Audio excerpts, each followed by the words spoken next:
granniopteryx, granniopteryx. She knows the truth, she's linking every link. Hello. I suppose you could call this a sort of morality tale of our times.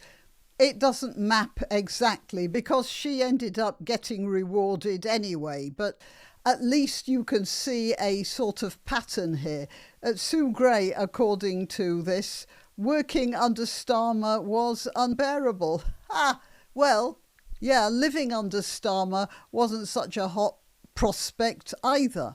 Let me tell you about Sue Gray and the sort of thing that happens when you decide to be a traitor.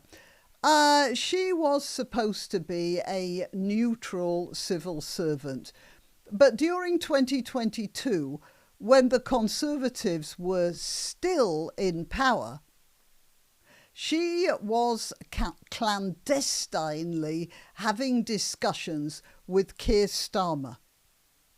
So she was sort of, I don't know, meeting him in coffee shops or whatever. I have no idea.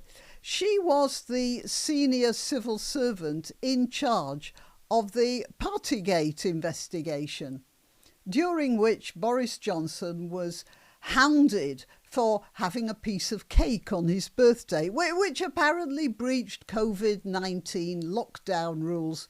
Just by way of compare and contrast, Keir Starmer was photographed at around the same time enjoying a glass of beer or whatever at a curry party with his staff, and there were no formal repercussions for that. The press weren't that interested and the civil service didn't seem to be that interested, but they were very interested in Boris Johnson's piece of cake. Well, anyway, let's get back to Sue Gray. The point is that civil servants have to be politically impartial, holding undeclared discussions about a prospective job.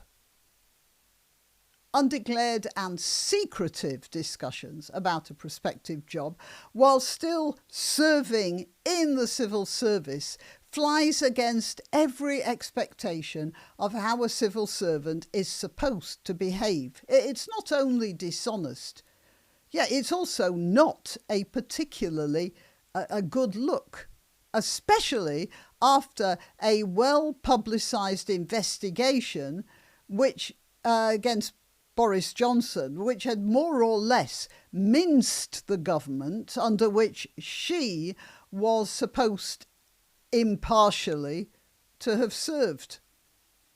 Gray's report on Partygate significantly damaged Boris Johnson's position and contributed to the sort of pressure that led to his resignation later in 2022. I'm not saying that this whole business makes Boris a saint. He wasn't a saint. He was a devious stinker, as it turns out, but so was Starmer.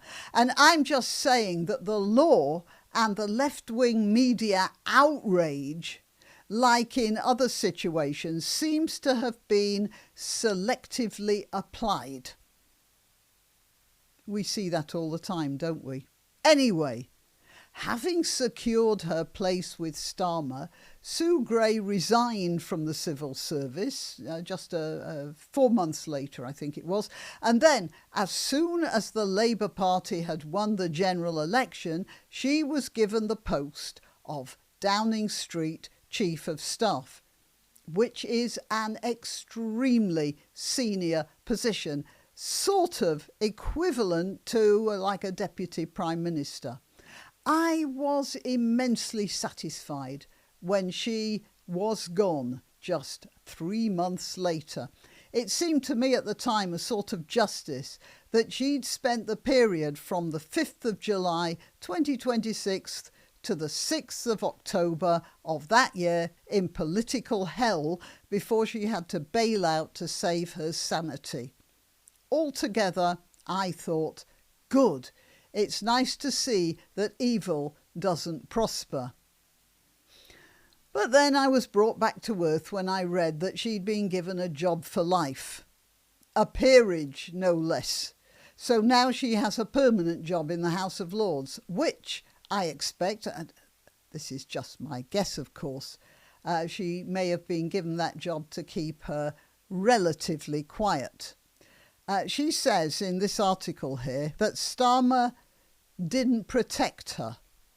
Let's see. In her first interview since resigning as Sir Keir's Chief of Staff, Lady Grey criticised the briefing wars that took place inside the government, saying they were very, very difficult, and revealed her disappointment that Sir Keir had not done more to tackle briefings by insiders about her in the media. Oh, what a surprise! She jumps into a snake pit and then gets surprised that there are snakes there. What did she expect? She was ratting on her own job with a man who was fully prepared to take full advantage of her sort of dishonesty. Did she really expect him to respect her after that? You know, I mean, this is a sensible and devious woman, and yet she didn't realise that she was useful until she wasn't. Well, we were all treated to the unedifying sight and sound of Starmer just after Southport, weren't we? Telling the working classes who had voted for him that they were a bunch of right-wing thugs, all guilty before they were charged and all deserving of spending the rest of their lives in jail, which one of them actually did. No, I haven't forgotten Peter Lynch, one of the many betrayed of this country, but one of the most spectacular. We're talking here about a Prime Minister who delivered a speech at the dispatch box while his Chancellor of the Exchequer was collapsing in floods of tears right next to him. Afterwards, the press office said it was a personal matter.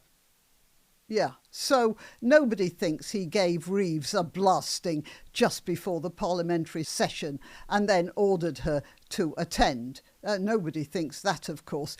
This is a man who could look Andrew Marr straight in the eyes and say that we shouldn't talk about women having female sexual organs because that's not the right thing.